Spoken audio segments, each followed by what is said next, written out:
सवाल या तो सॉल्व हो जाएंगे या फिर कुछ सिखा कर जाएंगे।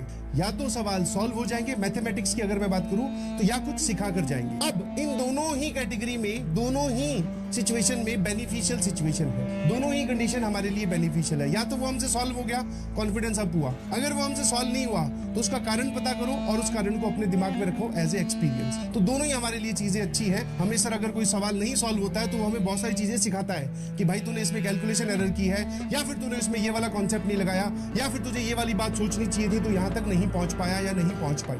तो आपके सामने दो स्टूडेंट्स की कहानियां हैं।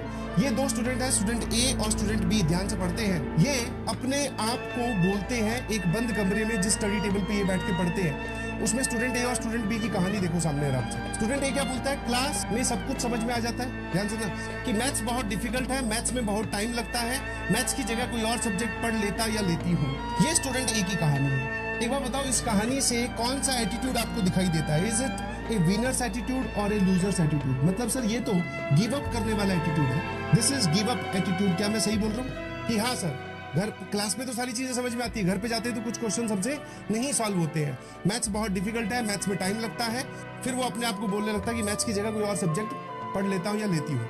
ठीक है, अब स्टूडेंट बी की कहानी सुनो। आपको जानकर बिल्कुल हैरानी नहीं होगी कि स्टूडेंट बी भी क्लास में सब कुछ समझ में आता है, घर पर जाकर मुझसे क्वेश्चन सॉल्व नहीं हो रहे। ऐसा नहीं है कि स्टूडेंट बी के लिए ये है कि उससे घर पे जाकर सारे सवाल सॉल्व हो गए, नहीं। स्टूडेंट ए की कहानी और स्टूडेंट बी की कहानी इन दो लाइंस तक सेम है।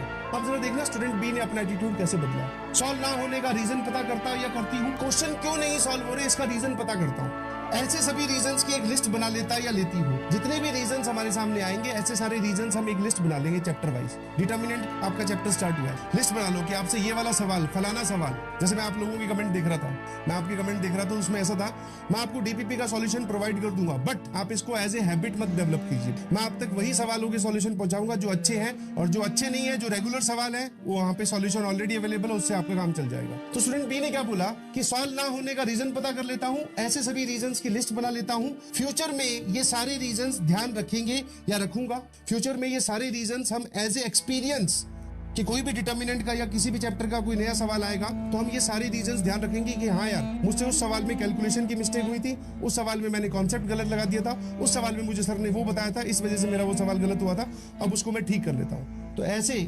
फ्यूचर में ये सारे रीजंस एज ए एक्सपीरियंस अपने पास रखना। मैथ्स हमें रैंक दिलवाएगी। सर व्हाई दिस स्टेटमेंट, आपने ये क्यों लिखा, फिजिक्स केमिस्ट्री इंपॉर्टेंट नहीं है क्या? मैंने कहा नहीं जी, ऐसा नहीं बोल रहा हूँ कि फिजिक्स केमिस्ट्री इंपॉर्टेंट नहीं है, फिजिक्स केमिस्ट्री भी इंपॉर्टेंट है। आजकल का जो सिनेरियो है, जो बच्चे मैथ्स में फोड़ रहे हैं उन्हीं की रैंक बहुत अच्छी आ रही है। जो बच्चे मैथ्स में फोड़ रहे हैं उन्हीं की रैंक बहुत अच्छी आ रही है। तो मैथ्स ही हमें रैंक दिलवाएगी, इसको छोड़ने से काम नहीं चलेगा। जबकि स्टूडेंट ये क्या बोल रहा था कि मैथ्स बहुत डिफिकल्ट आ रही है तो कोई और सब्जेक्ट पढ़ लेते हैं। पढ़ाई दोनों ही पढ़ना चाहते हैं, दोनों ही स्टूडियस है, मतलब दोनों ही पढ़ने वाले स्टूडेंट्स हैं।